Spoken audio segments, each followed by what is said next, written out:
મિત્રો તમારી હારે પણ આવું થાય છે કે તમારી પણ ટ્રેન છૂટી જાય, તો હવે તમારે ચિંતા કરવાની જરૂર નથી. હું તમને એક આઈડિયા આપું છું. તો હવે તમારે પ્લેટફોર્મ ઉપર દોડાદોડી કરવાની જરૂર જરા કંઈ નથી. ચાલો હું તમને બતાવું. 2 જ મિનિટમાં તમે જાણી શકો છો કે તમારી ટ્રેન કયા પ્લેટફોર્મ ઉપર આવવાની છે. તમારે પ્લે સ્ટોરમાંથી where is my train application download કરવાનું છે.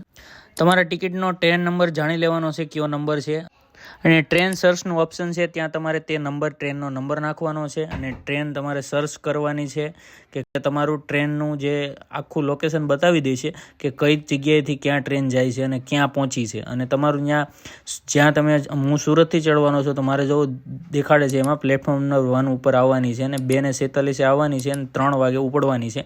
તો મને ખબર પડી ગઈ ટાઈમ ટેબલ કે કયો ટાઈમ છે અને કઈ પ્લેટફોર્મ ઉપર આવવાની છે. અને ઉપરની સાઈડ કોસ પોઝિશન છે, ત્યાં તમારે કોસ જોઈ લેવાનો છે કે કઈ જગ્યાએ મારો કોસ આવશે. તે તમે જો લાઇનસર દેખાડે છે, તમે કોસ પોઝિશન પણ જોઈ શકો છો, અને તેની ડિસ્પ્લે પણ તમને પ્લેટફોર્મ ઉપર જ જોવા મળી જાય છે. હાલો, તો આ ટ્રીક તમને કેવી લાગી? બહુ સારી લાગી હોય તો વિડીયોને લાઇક કરતા જજો, કમેન્ટ કરતા જજો, અને ફોલો પણ કરતા જજો. તો આવી નવી રીલ જોવા માટે આપણને પણ ફોલો કરી દેજો.